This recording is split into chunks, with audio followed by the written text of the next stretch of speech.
What's going on, everybody? So I want to do something a little bit different on this video, and if it's successful, I'll start kind of doing this a little bit more. But I've been putting out content for last 3 years pretty consistently across all kinds of different platforms, and some articles and pieces of content did extremely well, especially maybe 2 years ago, 3 years ago. So I want to kind of take some of those articles, maybe refresh them a little bit into video format, and maybe add some extra details or things that have happened in the market over the last couple of years, and give you guys some additional insights that I think would be valuable. But before I kind of kick off what article I'm talking about on this video, I want to thank everybody that's been kind of supporting me for the last 3 years of putting out content. When I first kind of started doing all this, I really didn't know if my thoughts had a lot of validity in the market. Though I had been a consultant for several years before that and had countless kind of successful stories with clients, it was always very insulated to me and that client. But I wasn't extremely confident that my macro thoughts would have this positive of an impact in the industry. Still to this day, when I'm walking around at trade shows or even having calls with brands that I have not worked with, when they say, hey, we followed your content for a while, we pass your content around to our employees, we appreciate the value you give us, it makes me take a step back and just really puts perspective into what I'm doing. So I want to thank you guys for that. I appreciate that. This is why I do what I do, is to hopefully help at least one of you guys on every video, regardless about how nuanced or how kind of wormhole some of these articles could be. I know that they're reaching some people, so I'll continue to put this stuff out. If you guys are longtime followers, hit the thumbs up, support me here on this one. I would really appreciate it. But for this topic this week, I wanted to kind of reimagine the article I did in late 2016 called The Great Sports Nutrition Beverage Mirage. And I wrote this article because I was getting a lot of clients that were asking if they should launch a larger format functional beverage, be it protein, be it some type of nutraceutical ingredient, or what most of them were kind of asking around was kind of energy products. It just so happened around this time, I also was working with a client that was a large beverage portfolio company. And through that, kind of contract and working with them, I was able to gain a lot more deep insights around this particular category. But going back and reading that article, I actually think my thoughts are probably still pretty valid today. But if we flash back to 2016, this was kind of right when Bang was starting to catch traction. I think a lot of the nutritional supplement brands were looking for a space to grow in. Caps, powders, pills, traditional kind of categories of nutritional supplements. There's been a lot more market saturation. Competition is stiffer. There's just a lot more fragmentation, segmentation. There's a lot of things going on in that area that is creating some headaches for existing brand owners. So a lot of them naturally are looking for a blue ocean, something new to go after. And a lot of them were defaulting to functional beverages and also functional foods, but we'll talk about that on another video. Functional beverages is a category that is growing very fast. The energy beverage category also, as like a whole macro level, is one of the biggest beverage categories in the world. So these brands are saying, hey, I can make a better Monster, I can make a better Rockstar. Why are these products not out there? Why don't we add some of these nutraceutical ingredients? Why don't we spruce this up a little bit? I could do better than this. But what a lot of these brands failed to notice was that it's generally not the product that is the problem. It's the back end of the business that creates all the issues when these companies launch. Sports nutrition, nutritional supplement companies, I'd say far and away, the majority of them are marketing companies that sell something. So caps, powders, pills are very easy to sell e-commerce, distribution, any kind of channel, because it has a high unit price, and the economics work pretty well to ship it, cost of goods. There's just a lot of things that work out well, regardless if you are an extremely astute operator and you look at financials really closely, or if you're just somebody that's a marketing person or is a vision person. You can get by with a mediocre knowledge of just numbers and just kind of ins and outs day to day of your business.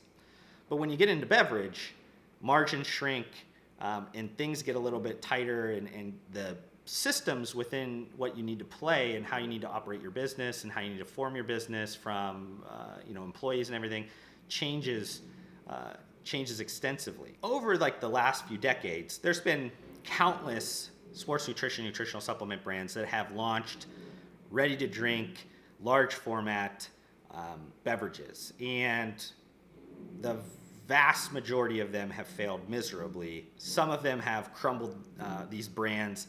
Most of them have just been, a complete waste of money. But regardless, people still kind of look at success of some of these mega companies, or even some companies in our industry that have done extremely well, maybe at a Muscle Milk or at current state, maybe a Bang, and they say, I can do this, I could do it better. And they go after this, quote unquote, kind of mirage that I kind of talk about. And what they kind of find out quickly is that it's not what it looks like. It's not as easy as what they see. It's usually, like I said, comes down to several things. And the first one is that the product economics are a little bit different. So you have, especially a large format beverage, you have primarily a lot of water. That water is very meaningless to the consumer. They can get it from the tap, and it really doesn't, to them, it doesn't have a pretty high value. So they're not willing to pay extra for you to ship that around. So first of all, like the supply chain needs to change, because you no longer want to have maybe one manufacturer on one of the coasts or whatever, and you're able to ship things around, and you still have margin to play with. On beverage, why the biggest beverage brands in the world have tons and tons of bottlers and they ship concentrate around is because they want to bottle things as close to the consumption points as possible, because they don't want to ship water around. And these brands are not used to having to deal with a supply chain or a manufacturing network like that. So what they end up doing is they get a contract manufacturer and they kind of work within the same dynamics. They realize very quickly they have to order a lot, trucks full of pallets, to get the economics to work, to get that product to them, inbound shipping to be correct. And then they have to worry about, now we have to worry about outbound. We only have one warehouse, or we have maybe one fulfillment center, and we don't really understand, we don't have the shipping points to service the type of customers that we want to. Because you can't go to the mom and pops and things that you used to, and then maybe you have a partnership with like Europa or something that can help you a little bit. Even with them, they have not a lot of shipping points as well at this point. So it's hard for you to move that heavy liquid around economically for every piece of every partner to make their money.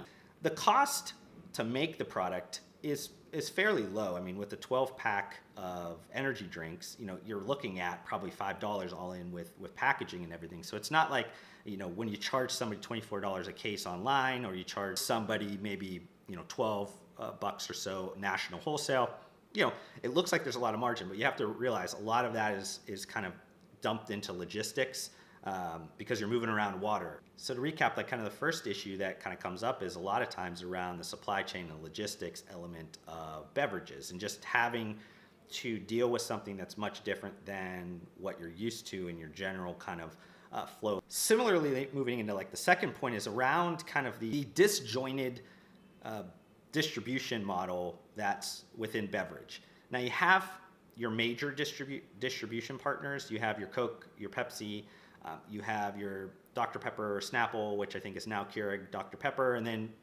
I think now also AB InBev, the Anheuser-Busch, also does some non-alcoholic distribution. So those are your big four. But to get to those big four, you have to have a ton of penetration in markets. You need to have a lot of velocity. You got to have some big names behind this.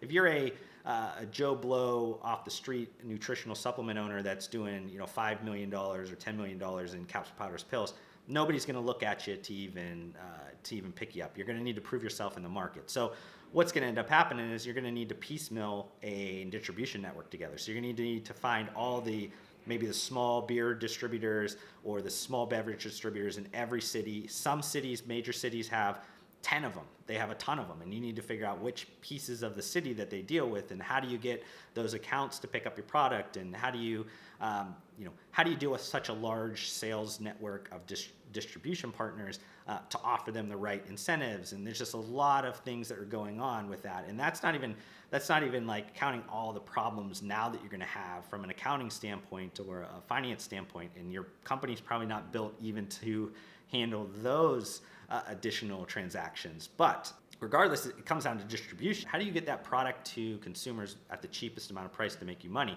And the only way you're going to do that is to have a network of distributors that you can ship pallets to make sure your outbound logistics are cheap enough to make sense for all this. And then thirdly, I touched on like the team element. And because most nutritional supplements, sports nutrition brands are marketing companies that happen to sell something, they tend to have an owner and some salespeople.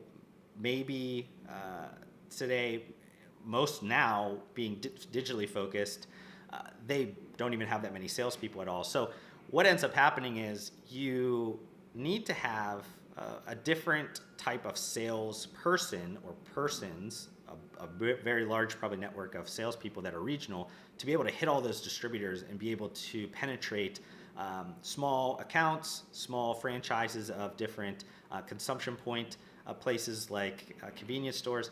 You're working in you're working in a different channel network.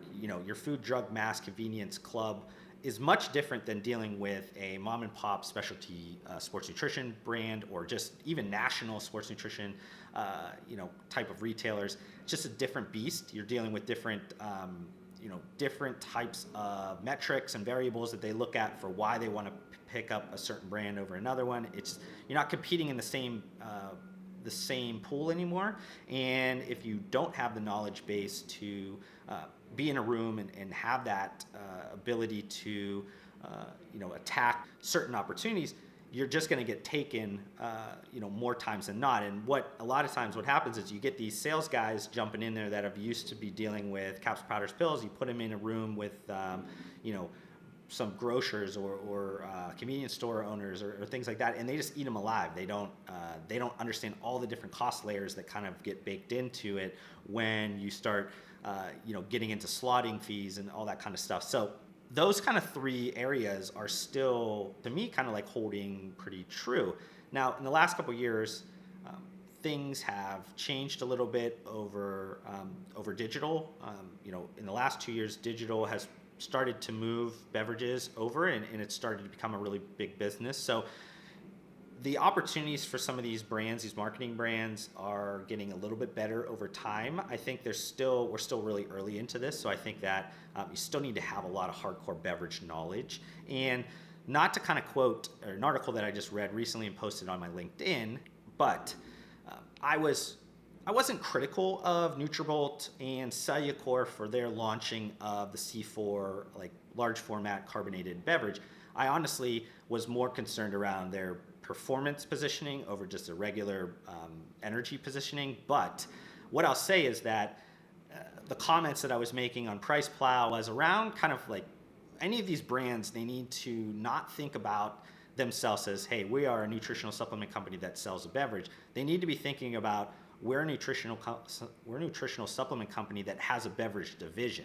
And that is a big difference in kind of their approach, because you need to think about beverages as their own beast. You need to support beverages in a different way than you do your other kind of categories of products. And I think that from that article on BevNet, they did a really good job with interviewing, I think, their CMO, and they were kind of talking about how they've had to adapt their sales staff. And because they did have some early success with like a smaller format in the club channel, their kind of C4 on the go, But that doesn't necessarily translate a lot of times to large format, quick consumption, getting it to those end consumers through convenience stores and things like that. It's the same shift that Glanbia has been going through over the last several years with a lot of their consumption, quick consumption products. So the brands that are understanding this are winning, they're getting it, they understand that there's a lot of growth involved in this. The brands that think they can just launch a beverage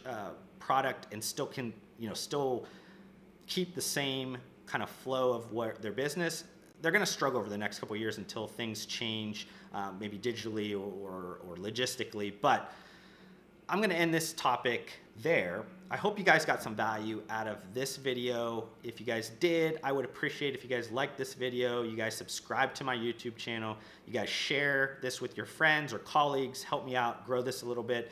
But I want to thank you guys for taking some time out of your day. You guys could have obviously spent this time doing anything. Hopefully you guys got some value out of this video, and I'll see you guys on the next one.